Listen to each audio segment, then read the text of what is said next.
Dialysis maintenance का process है और साथ साथ हमने मेडिसिन स्टार्ट करी, GFR बढ़ाया और डायलिसिस को रिड्यूस किया। एवरेज एज जो बताई गई है ट्रांसप्लांटेड किडनी की वो 5 साल तक बताई गई है। किडनी जो है वो एक प्रकार की छन्नी है। आपकी किडनी 1 मिनट में कितना छान रही है, वो छन्नी आपको पानी डालते हो छन्नी छानती है। कुछ प्रिकॉशन लिए जाते हैं छन्नी की फिल्ट्रेशन को इम्प्रूव करने के लिए। कोर्स स्टार्ट करते हैं, डाइट, मेडिसिन, गाइडलाइंस, एक्यूप्रेशर, योग बताते हैं, वो ग्रेजुअली फॉलो करता है। तो पहले सिम्टोमेटिक इंप्रूवमेंट्स देखने को मिलती हैं, सिम्टम्स में चेंजेस देखने को मिलते हैं। साइड इफेक्ट हर चीज़ के होते हैं, लेकिन साइड बेनिफिट ज़्यादा मिलते हैं आयुर्वेद में। हमें ये देखना है कि हम उसको एक मेडिकल प्रोफेशनल के सुपरविजन में करें ताकि इन चीज़ों से बच पाएँ। नमस्कार, आपका बेहद स्वागत है नेशनल खबर के खास प्रोग्राम में। और आज बात होगी किडनी से जुड़े हुए वो आम सवाल जो कोई भी किडनी पेशेंट जानना चाहता है। क्या किडनी ट्रांसप्लांट को रोका जा सकता है या रुकवाया जा सकता है? क्या डायलिसिस से छुटकारा पाया जा सकता है? क्या किडनी की समस्या हो ही ना, इसका कोई तरीका है? क्या अगर किडनी की बीमारी हो चुकी है तो उस वक्त के इन सब सावधानियों को हम बरतें? इन सभी सवालों पर आज हम जिक्र करेंगे और हमारे साथ मौजूद होंगे किडनी एक्सपर्ट हैं और अभी हम मौजूद हैं कर्मा आयुर्वेदा में और हमारे साथ हमारे गेस्ट मौजूद हैं डॉक्टर पुनीत। बहुत स्वागत है sir. Thank you so much. और सबसे पहले, क्योंकि आम सवाल है और ट्रांसप्लांट और फेलियर को लेकर सबसे ज़्यादा लोगों के मन में और दिमाग में सवाल होते हैं, तो मेरा सवाल आपसे ये है कि क्या ऐसा संभव है कि किडनी ट्रांसप्लांट को रोका जा सके या टाला जा सके आगे तक के लिए?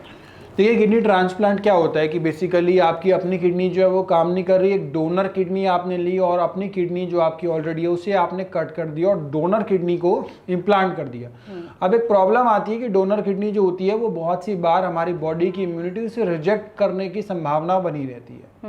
अब वो रिजेक्ट ना हो उसके लिए इम्यूनिटी को बॉडी की कम किया जाता है, इम्यूनोसप्रेसेंट का प्रयोग किया जाता है ताकि बॉडी फॉरेन ऑर्गन समझ के जो बाहरी किडनी है उसे रिजेक्ट ना करे। तो ऑलरेडी बॉडी की इम्यूनिटी कम हो जाती है। एवरेज एज जो बताई गई है ट्रांसप्लांटेड किडनी की वो 5 साल तक बताई गई है। बहुत रेयर केसेस में, इक्का दुक्का 4 में ये लाइफ टाइम भी चलती है, लेकिन अल्टीमेटली जो है वो फेल होने के चांसेस बने रहते हैं। साथ साथ कई बार क्या होता है, आप ऑपरेशन करा के आए और किडनी आपने ट्रांसप्लांट कराई और उसके आधे घंटे बाद जो है वो किडनी फेल हो गई, काम नहीं कर रही, लेकिन वो किडनी जो है उसको पोस्ट ऑपरेटिव कॉम्प्लिकेशन कहा जाता है, किडनी फेलियर नहीं कहा जाता।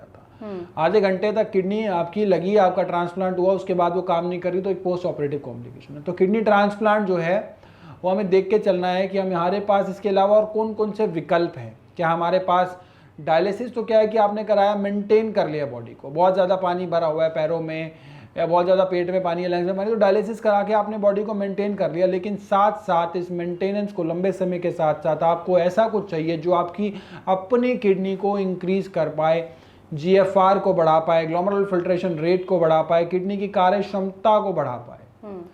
इन सभी तरीकों से, ताकि डायलिसिस को लंबे समय तक उसकी आवश्यकता ना पड़े, डायलिसिस को लंबे समय तक ना कराना पड़े। ठीक है। इन सभी चीज़ों को देखते हुए हमें ये देखना है कि डायलिसिस मेंटेनेंस का प्रोसेस है और साथ साथ हमने मेडिसिन स्टार्ट करी, GFR बढ़ाया और डायलिसिस को रिड्यूस किया। तो ये तो बात हुई किडनी ट्रांसप्लांट की। अब सवाल ये आता है कि क्या आयुर्वेद CKD की समस्या में या फिर एंड स्टेज जो किडनी फेलियर है, क्या उसके इलाज में कारगर है? देखिए, क्या होता है कि जो एंड स्टेज पेशेंट्स आते हैं, मतलब जिनका डायलिसिस ऑलरेडी चल रहा है, क्योंकि डायलिसिस का प्रोटोकॉल 25 ml से कम रहेगा तो डायलिसिस की ज़रूरत पड़ेगी। तो वो एंड स्टेज के जो पेशेंट हैं या जिनको ट्रांसप्लांट एडवाइस कर दिया गया या ट्रांसप्लांट जिनका जो है वो हो चुका है, तो ये स्टेजेस बताई गई हैं CKD की। CKD के stages 1st, 2nd, 3rd, 4th, 5th 5 stages बताई गई हैं प्रॉब्लम की। यानी कि जो 5th स्टेज है, एंड स्टेज रीनल डिजीज़ भी जिसको कहा जाता है, उस स्टेज पे जो पेशेंट है उस केस में भी इम्प्रूवमेंट आती है, क्योंकि GFR जो है, ग्लोमेरुलर फिल्ट्रेशन रेट जो है, उसको इम्प्रूव किया जा सकता है, उसको इंक्रीज किया जा सकता है।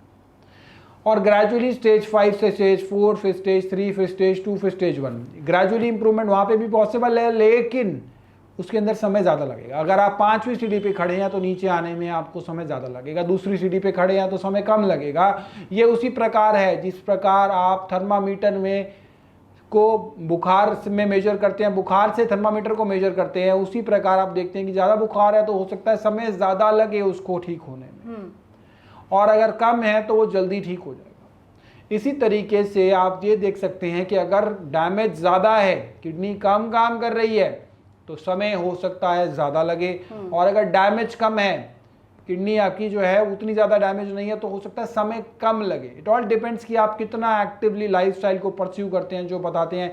अलॉन्ग विद दैट बहुत ज़्यादा इम्पैक्ट होता है डाइट का, लाइफस्टाइल का, सारी चीज़ों का सिनर्जिस्टिक इफेक्ट होता है। तो अभी तक हम बात कर रहे हैं कि किस तरीके से किडनी फेलियर और किडनी डायलिसिस मरीजों की रुक सकती है, लेकिन जो ट्रांसप्लांट के केसेस आते हैं, ऐसे कितने केसेस आपने देखे हैं जिनकी ट्रांसप्लांट अभी तक रुक चुकी है? ट्रांसप्लांट के जो केसेस आते हैं, सबसे पहले ये समझना पड़ेगा कि ट्रांसप्लांट जो है वो हमें कराने की ज़रूरत तब पड़ती है जब आपकी अपनी किडनी काम नहीं कर पाई। यानी कि जो बड़े बड़े डॉक्टर्स हैं किडनी के, वो किडनी को वो ठीक नहीं कर पा रहे, लेकिन एक बाहरी ऑर्गन को लाके उसको हम इम्प्लांट कर रहे हैं।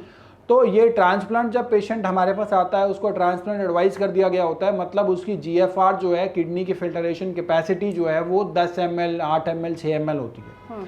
उस केसेस में बहुत सी बार उसे सांस लेने में दिक्कत हो रही होती है, पेशेंट को जो है वो स्वेलिंग बहुत ज़्यादा हो सकती है, नोजिया, वॉमिटिंग बना हुआ हो सकता है, यूरिन आउटपुट बहुत ज़्यादा कॉम्प्रोमाइज़ हो सकता है। ये फीचर्स उसमें देखने को मिलता है, सिम्टम्स। साथ साथ डायलिसिस बहुत सी बार चल रहा होता है। तो ये ऐसे केसेस में जैसे जैसे हम पेशेंट को कोर्स स्टार्ट करते हैं, डाइट, मेडिसिन गाइडलाइंस, एक्यूप्रेशर, योग बताते हैं, वो ग्रेजुअली फॉलो करता है, तो पहले सिम्टोमेटिक इंप्रूवमेंट्स देखने को मिलती हैं, सिम्टम्स में चेंजेस देखने को मिलते हैं। साथ साथ क्या होता है, जब सिम्टम्स में चेंजेस आते हैं तो ग्रेजुअली जो डिपेंडेंसी है वो डायलिसिस पर वो कम होती चली जाती है। ट्रांसप्लांट से थोड़ा थोड़ा पेशेंट दूर होता चला जाता है जैसे जैसे उसका GFR बढ़ता है, यानी कि उसका लाइफस्टाइल जो है वो इम्प्रूव होता चला जाता है। ठीक है। और ट्रांसप्लांट के बाद तो बहुत सारी प्रिकॉशंस लेनी पड़ती हैं, फिर भी ये नहीं पता होता कि कब तक वो किडनी चलेगी, लेकिन अगर आपकी अपनी किडनी काम कर पा रही है तो नथिंग बेटर देन दैट। उसके लिए आपको एफर्ट ज़्यादा डालने पड़ेंगे, प्रिकॉशंस, और साथ में आपको लाइफस्टाइल चेंजेस करने पड़ेंगे, डाइट को बहुत ज़्यादा मॉडिफाई करना पड़ेगा। ये सब चीज़ों का बहुत ज़्यादा ध्यान रखने की ज़रूरत है, आवश्यकता है। बिल्कुल सही है। आप जिस तरीके से कह रहे हैं डाइट पर, लाइफस्टाइल पे फोकस करो, और तमाम अन्य जो इलाज का पूरा प्रोसेस है वो चलता है। एक तरीके से आयुर्वेद में तो ये प्रोसेस बहुत लंबा हो गया और बहुत स्लो हो गया, वहीं पर हम दूसरी तरफ देखें तो वो इम्यूनो सप्रेशन देकर भी वो इलाज करना तेज़ी से शुरू कर देते हैं। आप ये बता सकते हैं कि कितनी अवधि में कोई किडनी पेशेंट प्रॉपर तरीके से ठीक हो सकता है? बिल्कुल ठीक है। क्या होता है कि इसके अंदर हम इलाज जो है वो स्लो, बहुत सारी बार लोग पेशेंट आके कहते हैं, जैसे आप कह रहे हैं कि इलाज स्लो है, टाइम लगेगा आयुर्वेद में, तो टाइम लगेगा तो लगा लो। बिल्कुल सही। क्योंकि आपने अपनी किडनी को अगर बचाना है तो आपकी अपनी किडनी काम करने लगेगी, GFR बढ़ेगा, ग्लोमेरुलर फिल्ट्रेशन रेट बढ़ेगा, और बाकी 35 में जो है ये आपकी अपनी किडनी को सिम्टोमेटिक आपको रिलीफ दिया जा रहा है। अगर आपकी सूजन है तो उसमें डाइटोर या फिर लेजिक्स का यूज़ किया जा रहा है, कैल्शियम कम है तो कैल्शियम की गोली दी जा रही है, या फिर अन्य कोई आपका इलेक्ट्रोलाइट ऊपर नीचे, तो उसके लिए आपको बैलेंस करने के लिए मेडिसिन दी जा रही है। इसमें ऐसी कोई दवा नहीं दी जा रही जिससे आपकी किडनी का फंक्शन इंप्रूव हो। हमें देखना पड़ेगा कि अब जो है समय आ गया है कि आप अपनी जो हमारे देश की पैथी है उसकी तरफ लौटें और समझे उसकी इंपॉर्टेंस को। ठीक है। टाइम टेस्टेड पैथी है ये। हनुमान जी संजीवनी बूटी लेके आए जिसका अवधि लगभग 8.5 लाख साल पुरानी है। इतने लंबे समय से एक चीज़ चलती आ रही है तो टाइम टेस्टेड हो गई है। बाकी पैथी 100, 150 साल, 200 साल पुरानी है। तो ये समझने की बात है कि एक चीज़ जो है आपकी अपनी किडनी को ठीक कर रही है बगैर किसी ट्रांसप्लांट के, बगैर किसी ऑपरेशन के, बगैर किसी बहुत बड़े कॉम्प्लिकेशंस के। बिल्कुल सही है। फिल्ट्रेशन फंक्शन के बारे में जिस तरीके से आपने बात की अभी कि GFR इम्प्रूव हो सकता है, वो कैसे होगा इम्प्रूव? अगर GFR पूरी तरीके से ही ख़राब हो चुका है, फिल्ट्रेशन फंक्शन ही पूरी तरीके से ख़राब हो चुका है, तो उसे किस तरीके से वापस से सक्रिय किया जाता है?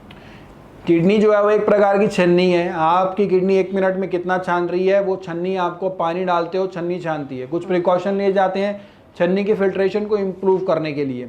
डाइट में मॉडिफिकेशन किया जाता है, साथ में कुछ किडनी सेंट्रिक योग शुरू किया जाता है, और साथ में प्राणायाम शुरू किया जाता है। उसके साथ साथ जो है मेडिटेशन होता है, एक्यूप्रेशर होता है, मेडिसिन होती हैं।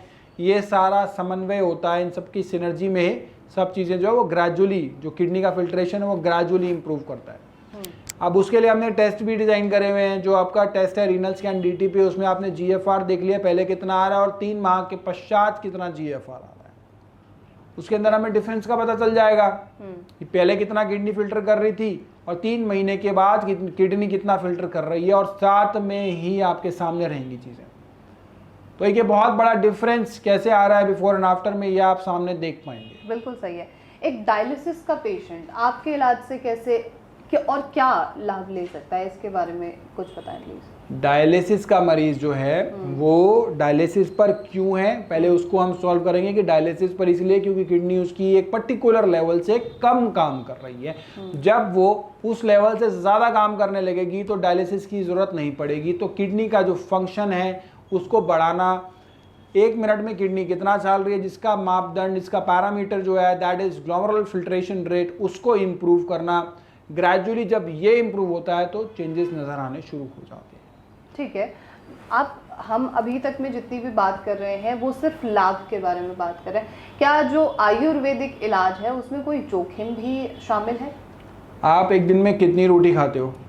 2 से 3। 2 से 3 रोटी अगर कोई खाता है और अगर 10 रोटी खा ले तो कॉम्प्लिकेशन आएगी? बिल्कुल सही है, आएगी कॉम्प्लिकेशन, क्योंकि उसका पेट खराब होगा, हो सकता है लूज मोशन लग जाए, हो सकता है डायरिया हो जाए, हो सकता है इन्फेक्शन हो जाए। तो आपको एक मेडिकल प्रोफेशनल की देख रेख में ही चीज़ों को करना है, जहाँ पे आपको हर चीज़ का ध्यान रखना है। साइड इफ़ेक्ट हर चीज़ के होते हैं लेकिन साइड बेनिफिट ज़्यादा मिलते हैं आयुर्वेद में। हमें ये देखना है कि हम उसको एक मेडिकल प्रोफेशनल के सुपरविजन में करें ताकि इन चीज़ों से बच पाएँ। अगर हमने ये कर लिया, मुझे लगता है कि हमने ग्रेजुअली किडनी के फंक्शन को इम्प्रूव कर लिया और आपने बगैर डायलिसिस बगैर ट्रांसप्लांट के ही अपनी किडनी को अच्छा कर लिया। आपके जवाब से मुझे ये महसूस हुआ कि ज़्यादातर पेशेंट वो खुद ही अपना दिमाग लगा के कोई ना कोई जड़ी बूटियाँ खाना शुरू कर देते हैं और उसे ज़्यादा मात्रा में खा लेते हैं, जिसकी वजह से उन्हें और समस्या आगे आती है। मैंने एग्जांपल दिया आपको, हो सकता है कि आप इसको किसी और तरीके से भी पुट ऑन कर सकते हैं। कई बार ज़्यादा खा ली, कई बार कुछ और क्वालिटी ऑफ हर्ब्स भी बहुत सारी होती हैं वो भी खा ली। लेकिन आप घर पे क्या कर सकते हैं, आप डाइट कर सकते हैं, आप घर पे योग कर सकते हैं, आप घर पे एक्यूप्रेशर कर सकते हैं। आप ये सारी चीज़ें हमसे निःशुल्क हमारे डॉक्टर से समझ सकते हैं कॉल करके। इसका कोई शुल्क नहीं है। आप अपनी रिपोर्ट्स भेजिए, अपना नंबर बताइए, हम आपको बताएंगे कि आपको क्या डाइट लेनी है, क्या योग फॉलो करना है और किस प्रकार से लेना। और हम आपको हो सकता है कुछ मेडिसिन से बता दें जो आप घर बैठे ले पाएँ। ठीक है, अगर आपसे उससे बेनिफिट होता है तो नथिंग बेटर देन दैट, आप अपना घर बैठे इलाज कीजिए और आपको रेगुलर हमें रिपोर्ट्स भेजते रहिए। अब लास्ट क्वेश्चन मेरा आपसे और है, और क्योंकि ये पेशेंट के सवाल है मुझसे कि क्या इस हॉस्पिटल में कर्मा आयुर्वेदा में जो गवर्नमेंट स्कीम्स हैं या फिर गवर्नमेंट कार्ड्स हैं, क्या उनका उपयोग किया जा सकता है?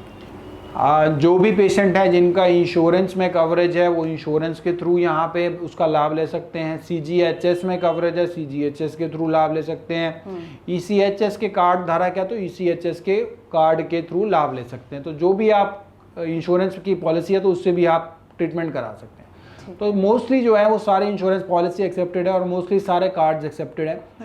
तो आप हमारे यहाँ पे बात करके आप जान सकते हैं कि कौन सा कार्ड आपके पास है और कब तक आपको उसके लिए किस तरीके से प्रोसेस फॉलो करना है, वो आपको डिटेल बताई जाएगी। Thank you so much doctor Gul, thank you so much sir. इस जानकारी के बाद आपके मन में अगर कोई सवाल हो तो वो आप हमसे ज़रूर पूछें कमेंट बॉक्स में, और ऐसे तमाम खबरों के लिए आप नेशनल खबर के साथ बने रहें।